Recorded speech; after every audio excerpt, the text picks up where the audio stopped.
여기 보시면 우리 세포를 볼게요. 모든 병은 독소로 인해서 생긴다. 이 독소 손상된 세포나 결핍된 세포에 재성과 해독을 공급함으로써 이제 교정한다라고 하는 게 바로 세포 교정요법이고요. 이게 지금 세포입니다. 세포고 핵이 있고 핵은 DNA와 히스톤으로 되어 있죠. 히스톤은 DNA를 보호해주는 유전자 보호 단백질이고요. 항산화 효소가 이 안에 들어있는데 이게 SOD, CTS, GPX인데 이 SOD는 이제 아까 이제 슈퍼옥사이드 이온을 이제 중화시키는 요소고, 그다음에 CTS는 카탈레이즈, 이것은 과산화 조절을 없애는 요소고, GPX는 이것은 이제 퍼옥시데이스라고 해서 이것도 과산화 조절을 없애는 요소입니다. 이제 이것도 항산화 요소 3개가 여기 세포 안에 있고요. 그다음 미토콘드리아라고 하는 이 DNA가 주 원료로 되어 있고요. 이 세포막은 노유파라고 하는 기름으로 되어 있어요. 아까 제가 말씀드린 이 식용유는 우리가 먹는 기름은 다 세포막을 만들 수가 있어요. 그런데 이 세포막이 산화되게 되면 아주 심각한 문제가 생기는 게, 이 세포막이 산소와 영양소, 노폐물의 출입구가 되는데, 이게 산화되면은 산소도 못 들어오고 영양소, 노폐물도 같이 출입이 안 된다. 그러니까 여러분들이 이 새카만 고소한 참기름이나 들기름, 식용유를 먹으면 여러분들 세포에 막이 이제 정상적이 아니기 때문에 산소와 영양소가 못 들어간다는 얘기예요. 산소가 못 들어가면 암이 걸리는 거고, 영양소가 못 들어가면 굶어 죽는 거죠. 그러니까 병이 생기는 거예요. 그러면 오늘부터는 집에 있는 기름들을 다 없애야 된다는 거예요. 이 기름이 문제였다는 거죠. 내가 왜 병에 걸렸지? 야, 기름인 거예요. 아니, 저 같은 경우는 생들기름을 조작해서 시골에서 계속 살다가 짜서 숟가락으로 하나씩 먹어요. 네. 계속 이거 아파요. 그러니까 생들기름을 어디서 짰어요? 그 동네에서 짰는데. 그게 보세요.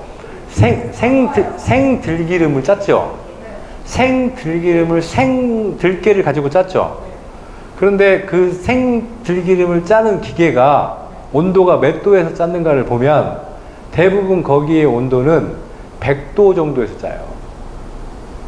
그러니까 문제는 들깨를 볶아가지고 짜느냐, 생들깨를 갖고 짜는데 문제는 그 온도가 100도 이상 올라간다는 거예요.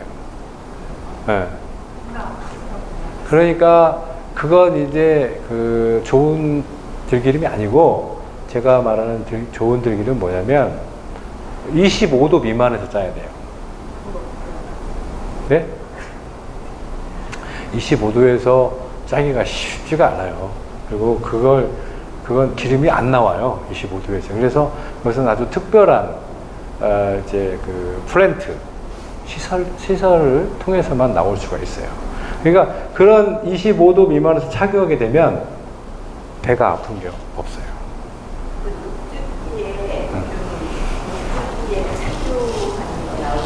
네.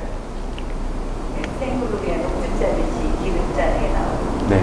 그러니까 이제 그것도 문제가 뭐냐면 내부 열을 올리는 거예요. 그러니까 무슨 얘기, 기름은요 원래 안 나와요. 이게 뭐 기름 시스템이 잘 보시면 있고, 뭐 이제 이렇게 기름이 나온다 그러면은 여기 내부에 히터가 있어요. 히터가 있어요. 없는 것 같지만 히터가 있어서 히터를 이렇게 온도를 조정해 주는 게 있어요. 그래서 80도 정도 올려서 이게 이런 히터가 되어 있는 상태에서만 기름이 잘릴 수가 있어요. 특히 소형인 경우에는 압력으로 짤 수가 없기 때문에. 그래서 저건 압력으로 짜야 돼요. 어마어마한 유압 압력기를 짜야 돼요. 그러니까 뭐 기중기 올리는 거 있잖아요. 기중기 큰 배를 올린다든지 그런 유압의 어마어마한 압력으로 짜지 않으면 저 온도에서 짤 수가 없어요. 그래서 이 노유파는 그런 압력으로 25도 미만에서 짠 걸 노유파라고 해요. 노유파라고 하는 것은 상당히 그 일반 가정에서 먹기에는 힘들죠. 어떤 분들이 그러면 들깨나 참깨를 집에서 그냥 씹어 먹으면 되잖아요. 근데 그렇게 얘기하시는 분들이 있는데 들깨 참깨를 얼마만큼 많이 먹어야 되는데 하루에 막 50g씩 이상 먹어야 되는데 그걸 씹어서 먹을 수도 없을 뿐더러 씹는다고 해서 흡수가 되질 않아요. 네? 그래서 그런 부분들은 바람직하지가 않다. 어쨌든 노유파를 생산할 수 있는 그런 플랜트에서 나온 이런 기름을 사서 먹어야 된다. 이건 아픈 사람이든 안 아픈 사람이든 이 기름은 되게 필요한 거예요. 나타날 때 그 뭐지 알티녹스 같은 거 뭐지? 네, 되게 좋죠. 실제 우리가 그 알티녹스 같은 경우 착유를 하는데 그게 69, 54, 한 540g 정도 되잖아요. 근데 그 정도 착유를 하려면 실질적으로는 이 노유파 방식으로 하면 달맞이꽃 같은 경우는 5%도 안 나와요. 5%밖에 안 나와요. 근데 이런 노유파 아니고 비노유파 방식으로 짜잖아요. 그러면 50% 가깝게 나와요. 45. 몇 배 차이가 나냐면 달맞이꽃 같은 게 10배 차이 나요. 근데 그 비노유파 방식은 뭐냐면 막 그 용매 집어넣어가지고 핵산 집어넣고 막 그렇게 해가지고 지금 식용유들이 그렇게 나온 거예요. 식용유들을 만드는 거 보면은 탈취제, 그 다음에 착색제, 탈취제 다 넣어가지고 저렇게 맑고 깨끗한 기름이 나오는 거지 실질적으로는 저 식용유들은 새카맸던 거예요. 원래는 다 가공한 거예요. 플라스틱 오일이에요. 서형된 오일이다. 여하튼 이 세포막은 노유파로 만들어져야 되고 미토콘드리아는 DNA가 만들어져야 되고 핵은 DNA와 히스톤 이렇게 만들고 세포 내에는 SOD, CTS, GPS라는 항산화수 3개가 있어야 된다. 이게 세포를 구성하는 중요한 요소입니다. 이것만 잘 갖춰져 있으면 병이 안 걸려요. 이게 잘못되면 걸리는 거죠. 뭐가 잘못되느냐? 제일 처음에 세포막이 산화돼 버린다든지 이게 이제 염증이라고 하는 거예요. 세포막이 산화되는 병을 염증이라고 합니다. 두 번째, 미토콘드리아가 깨져버린다든지 미토콘드리아가 이제 깨진다는 DNA가 깨지는 거예요. 미토콘드리아가 깨지면 에너지를 못 만들죠. 그러니까 어떤 현상이 발생하면 심장이 멈춰요. 콩팥이 멈춰요. 간이 멈춰요. 이걸 우리가 부전이라고 합니다.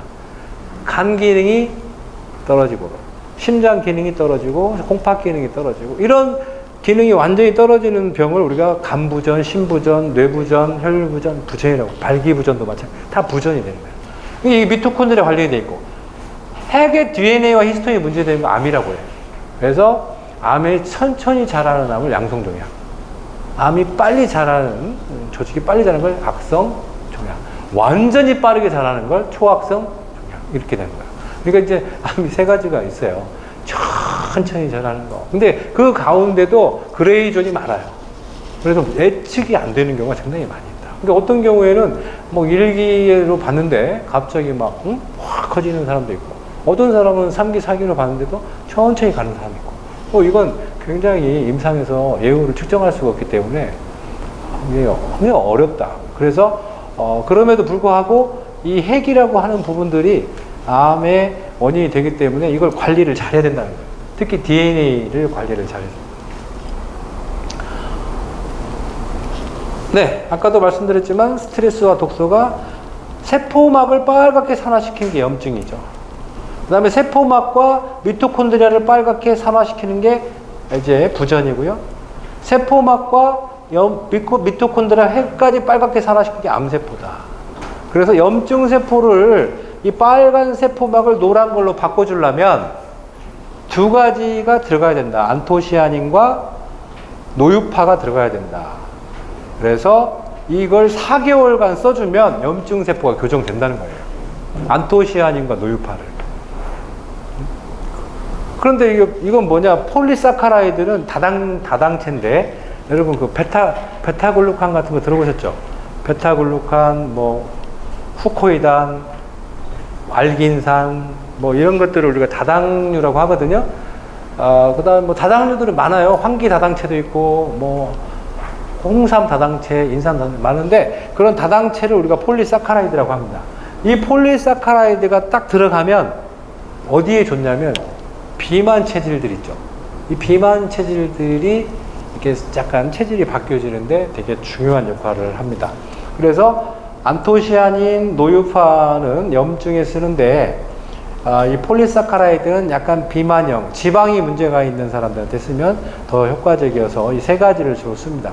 그래서 이걸 M 뉴트리션이라고 하는데 이게 메타볼릭 신드롬, 즉 대사성 질환에 쓰는 거예요. 그래서 고혈압, 당뇨, 지방간, 비만 이런 쪽에 광범위하게 사용할 수 있어요. 그러니까 우리가 난임이 염증입니까? 라고 물어보는 분이 있어요. 편두통이 염증입니까? 라고 물어본 분들이 있어요. 다 염증입니다. 우리가 어떤 게 염증이냐면 우리가 그냥 아픈 것들은 다 염증이라고 생각하면 돼요. 기능의 이상이 있거나 아프거나 이런 것들은 다 염증이라고 보시면 돼요. 그래서 임신이 안 되거나 또는 어떤 기능이 떨어지고 좀 요즘 건망치니까 눈이 잘 안 보이거나 귀가 잘 안 들리거나 이런 것도 다 염증 질환이다. 그러면은 이게 이제 정도가 심해지면은 그걸 부전이라고 하는 거고요. 그래서 고혈압과 당뇨도 다 염증입니다. 고혈압, 당뇨, 지방간 다 염증으로 봅니다. 그 다음에 부전은 그 염증보다 좀 더 심해진 상태죠. 세포막뿐만 아니라 미토콘드리아까지 생산됩니다. 이것은 뭐까지 DNA까지 공급을 해줘야 된다. 그래서 그 DNA가 뭐냐면 DNA를 공급해 주려면 우리가 핵산과 이제 엽록소를 같이 공급을 해주는데 이게 DNA와 클로로필을 같이 공급해 주면 이렇게 정상 세포가 될 수 있다. 암세포는 좀 더 많은 이제 들어가야죠. 여기 보시면 노유파, 폴리사카라이드, DNA, 천연, 비타민, 파이토케미칼 같은 게 좋아하는데 이런 것들이 들어가서 암세포는 교정에 다른 많은 물질들이 필요하기 때문에 여기 하나, 둘, 셋, 넷, 다섯, 여섯, 7가지의 교정 물질이 필요하다. 안토시아닌은 왜 필요하느냐? 안토시아닌은 세포의 바깥에서 혈액을 타고 다니면서 활성산소, 중금속, 방사능, 약물, 황산도수를 완벽하게 차단한다. 근데 안토시아닌은 분자량이 매우 450 정도 되는데 이게 친화성이 너무 좋기 때문에 안토시아닌은 세포 안으로 쑥 들어옵니다.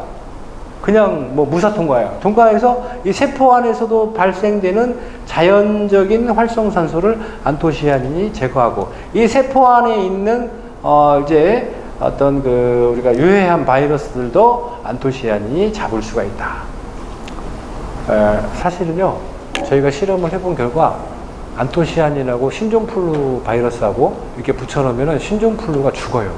근데 직접 죽이는 게 아니고 신종플루를 딱 잡아가지고 못 움직이게 만든 그 바이러스를, 이게 바이러스가 더 이상 번식을 못 하는 거예요. 그렇게 해서 지금 현재 타미플루보다 우리 안토시아닌 복합체가 타미플루보다 3배 이상 효과가 더 좋은 걸로 나타나고 있어요. 하여튼 그래서 저 안토시아닌을 쓰면 바이러스 쪽에 좋다 이런 거예요. 왜 어떻게 바이러스들이 없어지는지 이게 딱 부착을 하는 거예요. 부착을 해가지고 세포로 못 들어가게 만들어주거나 못 나오게 만들어주는 거예요. 그래서 그 안에서 죽게 만들어주는 거죠. 바깥에서 죽게. 노유파는 이렇게 산소가 들어갈 수 있는 세포막을 만드는 기름인데 노유파가 아닌 과산화지방산, 트랜스지방산은 산소가 튕겨서 나온다. 네, 근데 염증이 정상이 되는 거죠.